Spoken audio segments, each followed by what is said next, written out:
So hello, welcome to the continuing videos for the linear algebra series.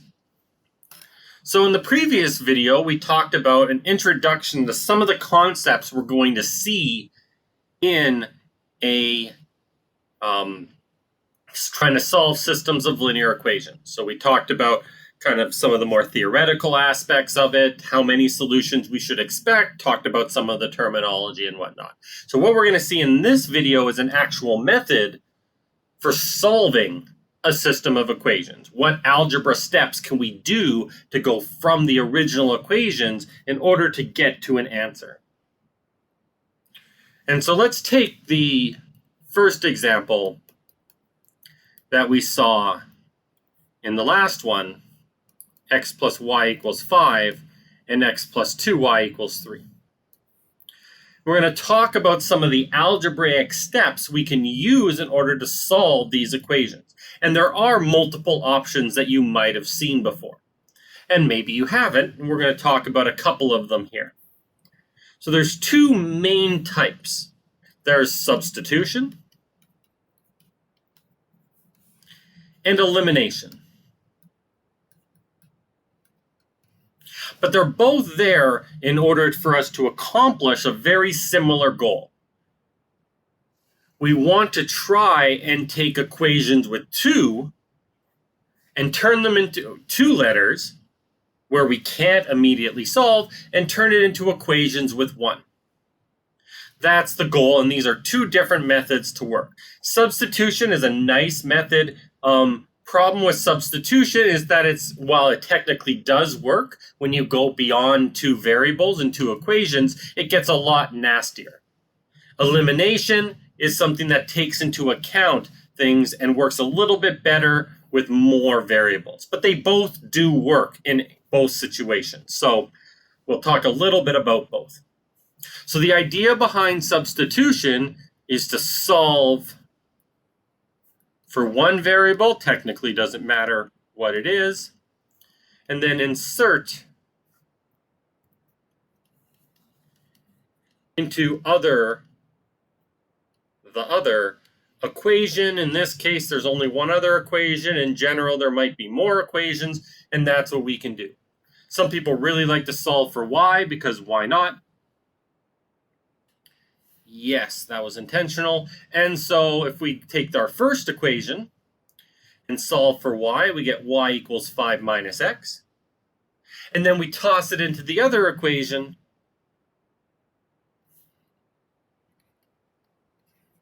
to give us x plus 2 times 5 minus x is equal to 3.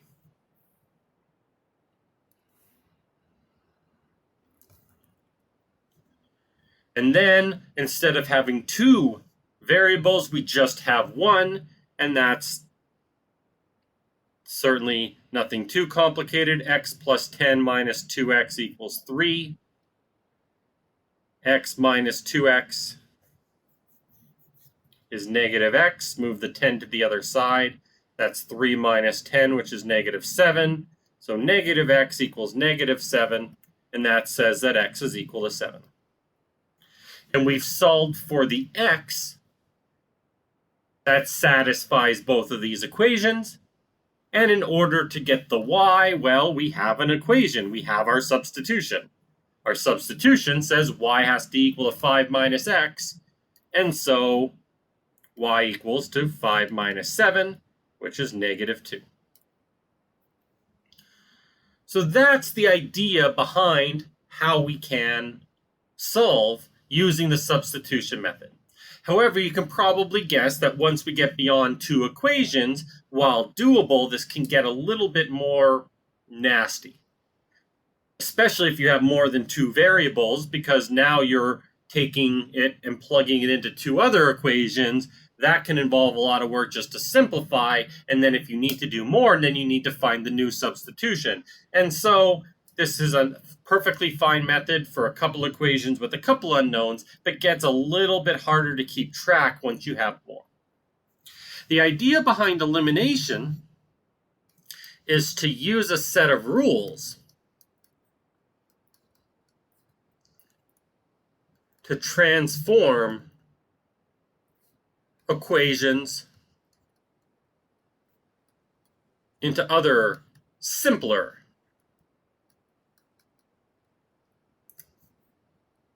equations.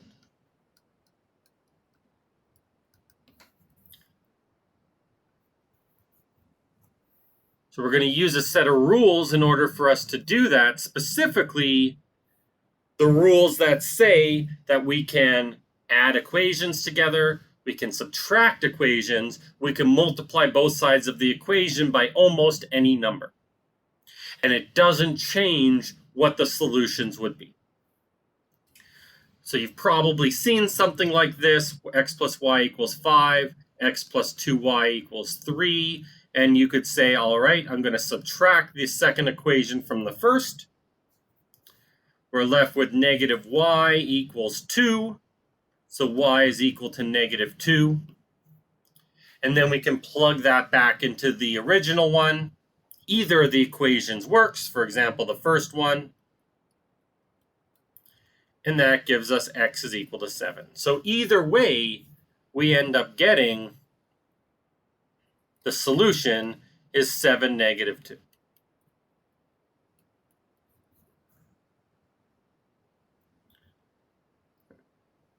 So what would this look like in our other situations where we don't get exactly one solution? So we're going to focus a little bit on the elimination, because it's the elimination technique that we're going to extend. So we had a second example in our previous video. In fact, feel free to pause the video and try and actually solve this yourself.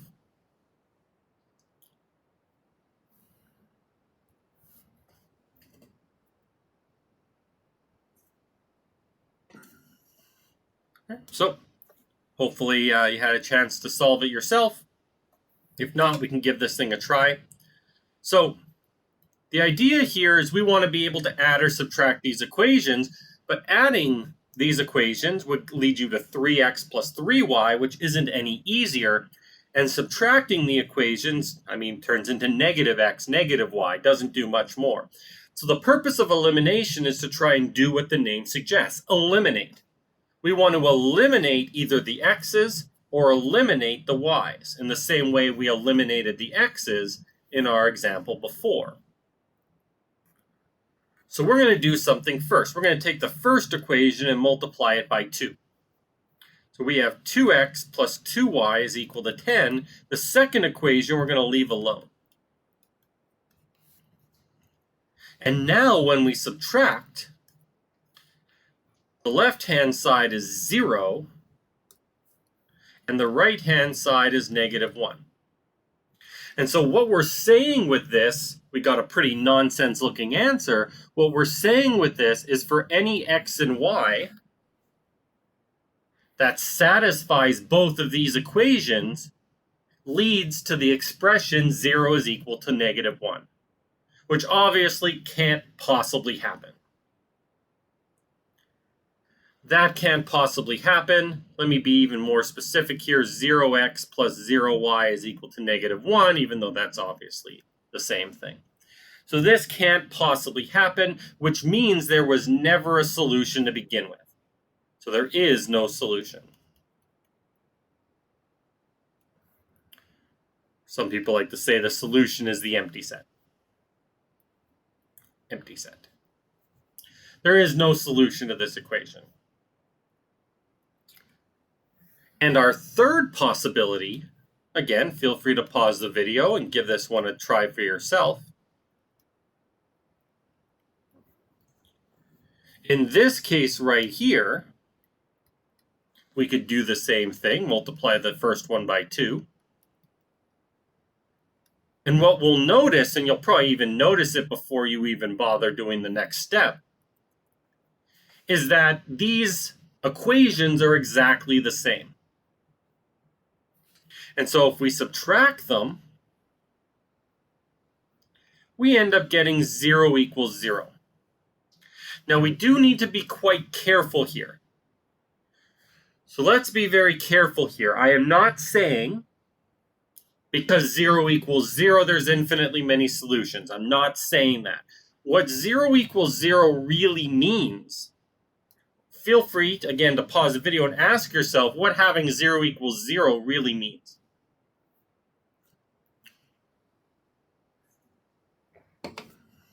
So hopefully you had a chance to think about it.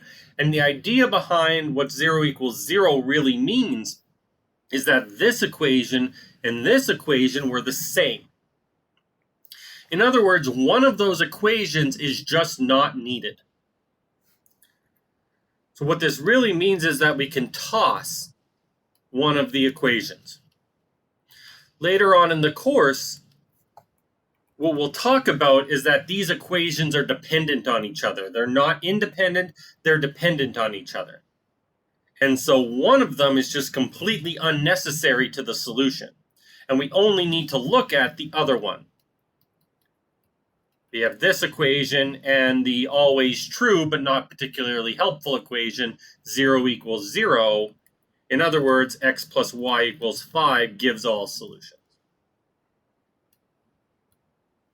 And in our previous video, we talked about the fact that that means the solution is t 5 minus t. And a nice little set way of writing that is the set of all points t 5 minus t. But getting 0 equals 0 doesn't necessarily mean that there's infinitely many solutions, even though that's what happened here. But that they are, that one of these equations is just redundant. We don't need it. So these are going to be our steps that we're going to be talking about for a few different type of situations that can show up. All right.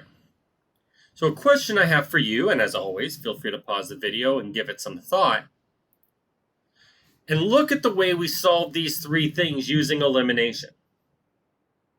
And my question to you is, what was more important? The x and the y, or the numbers in front of the x and the y? And obviously the fact that we're talking about x and y is important, but in terms of the steps to solve, did we ever really work with the x's and the y's?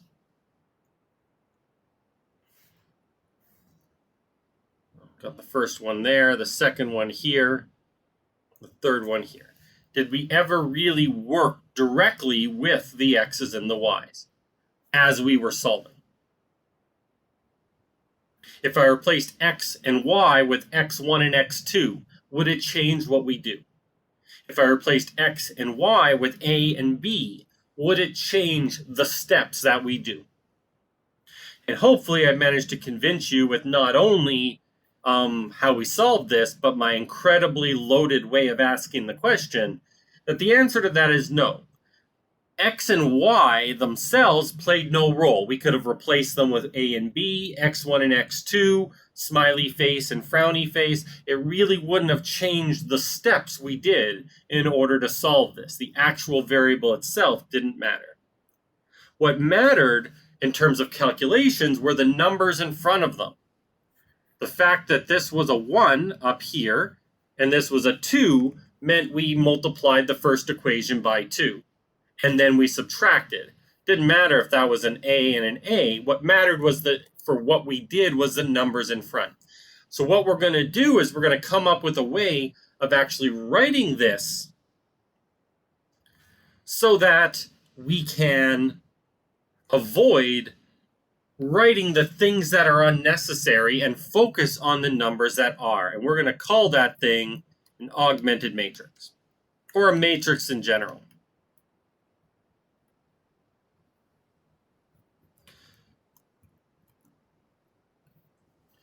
And so our augmented matrix, instead of taking, so let's take x plus y equals 5, x plus 2y equals 3, and we're going to ignore the letters. They're still going to be there. They're still going to matter. We're just not going to write them. Our focus is going to be what are the coefficients, the numbers in front. So we typically don't write this, but let's think of the first column of this matrix as being the coefficients, the numbers in front of the x. The second one, the numbers in front of the y. And over here is going to be the constants. Now our textbook doesn't actually, or I guess I want to say this without a textbook, some textbooks don't actually put that line there because the line serves no physical purpose to actually solving anything. So you might see this with this line. You might see it without that line for this type of augmented matrix. Some people like to put it, I personally like to put it there in order to make it clear which ones were variables and which ones were constants. But for calculation purposes, it really serves no role. The first row in our matrix is going to be the first equation, and the second one, the second equation. But what goes in the matrix is just the numbers. So here we had 1x, so we put a 1 in the first row for the first equation and the first column for the first variable x. Same thing with y. It was 1y. The constant was 5. In the second equation, 1x, 2y, the constant was 3. And now we can work with these equations. And so our next step was subtract the equations. Now we can think of this as going, well, I'm going to take, instead of subtracting the equations, I'm going to subtract the rows. Now, we're not changing both equations, we're just changing one. So the first equation, x plus y equals 5, stayed the same. So our first row stays the same. But our second equation, we're replacing it with the second equation minus the first. Or matrix idea is the second row minus the first. 1 minus 1, 2 minus 1, 3 minus 5. But let's not forget what these things are talking about. This first equation still meant x plus y equals 5. This second equation says 0x plus 1y is equal to negative 2. Or, equivalently, y equals negative 2. The idea being is we want to make zeros happen. If we want to eliminate a variable, we want to make its coefficient 0. And that's what we've done here. And if we wanted to eliminate the y,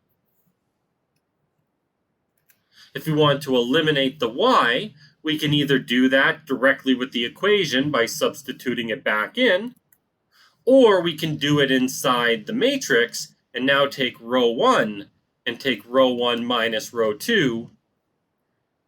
The second row stays the same. And now it's 1 minus 0 is 1. 1 minus 1 is 0. 5 minus negative 2 is 7.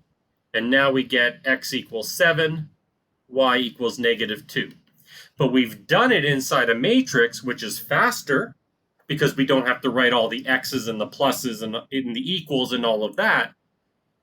And so we can get to the answer a little bit more quickly. So none of the actual algebra is different than what we did before. We're just writing it in a way that avoids the letters that are just coming along for the ride. So these are the type of steps that we can do. These are the type of objects we'll work with to do them. So let me just finish this off by saying what the rules are.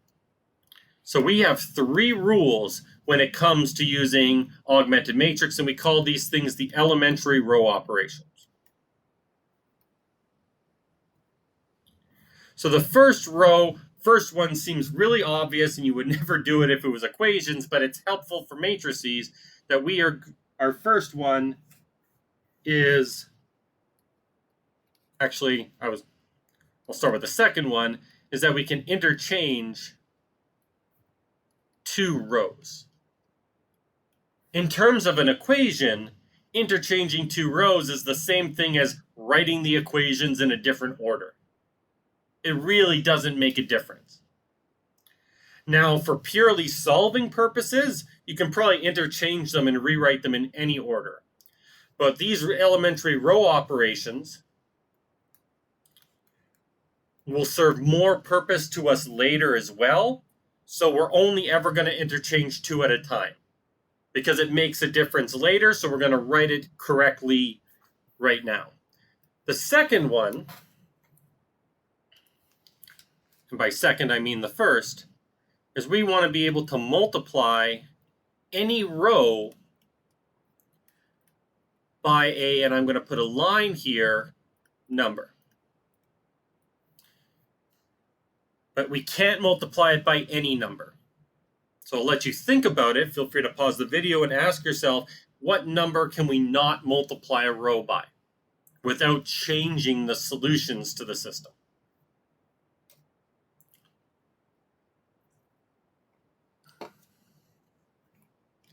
So hopefully you had a chance to think about it. And the answer to that is by a non-zero number. And this is the reason we can't do that, is because you introduce solutions to an equation that might not have been there before. So for example, x plus y equals 15. This has,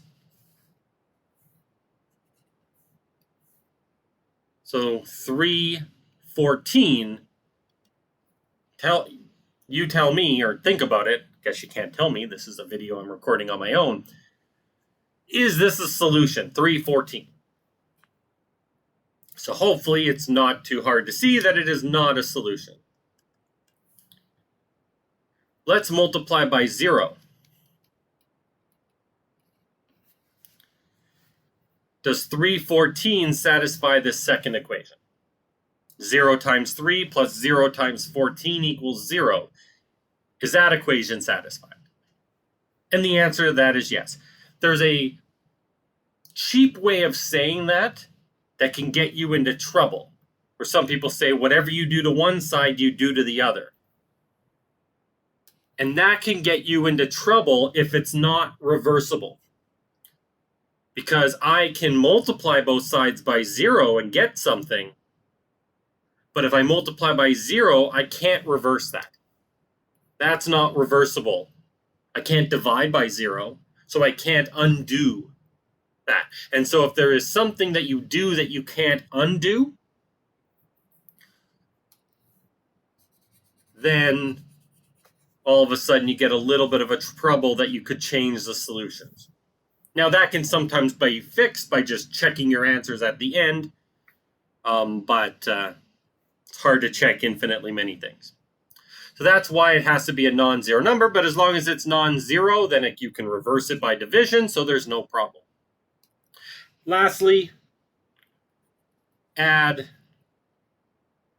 a multiple, and technically that multiple could be 0, of one row to another.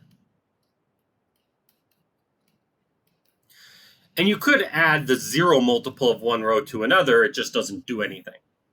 So what we mean by that, 1, 2, 3, 4, 5, 6, is that I can take row 2 and replace it with row 2 plus -4 times row 1. So 1, 2, 3. So we could take 4 and add -4 times 1, and that turns the 4 into a 0. 5 times -4 times row 1, well, that would be 5 plus -4 times 2. So 5 plus -8 is -3. And you got to do it to the entire row. 6 plus -4 times the 3. So 6 plus -10 is -6.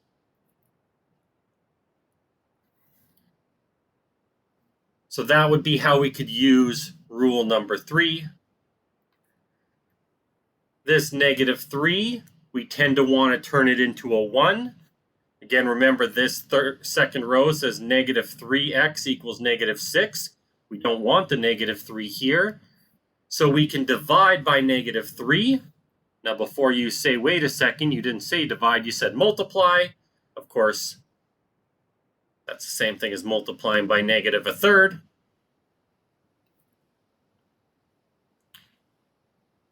And so that first row stays the same. We're only ever going to change one row at a time. Each row operation just changes one row. Once you get more comfortable, you might be able to do more than one at the same time. And lastly, we want to turn this 2 into a 0. And so row 1, we're going to take row 1 and subtract 2 times row 2. The purpose being is that we want to turn this 2 into a 0. But that doesn't mean we can ignore all the other ones. So this is a 1 minus negative 2 times the 0 underneath it. Of course, because that lower thing is a 0, we get a 1, which is usually why we want to start from the left column, make those zeros before we move on. 2 minus 2 times 1 is just 0. 3 minus 2 times 2, 3 minus 4 is negative 1. And the second row stays the same. In other words, the original equation, x plus 2y equals 3, 4x plus 5y equals 6, gives us the solution, x equals negative 1, y equals 2. In other words, the solution is negative 1, 2. And very easy thing to check because we can plug it back in and see what our answer is. So this is the elimination technique. And the nice thing about this is that if we had more equations, that just means more rows. If we had more variables, that means we have more columns. But it doesn't change the steps, and it doesn't make it any more complicated to write like the substitution method would. So that's it for solving systems of equations, or the building blocks towards solving systems of equations.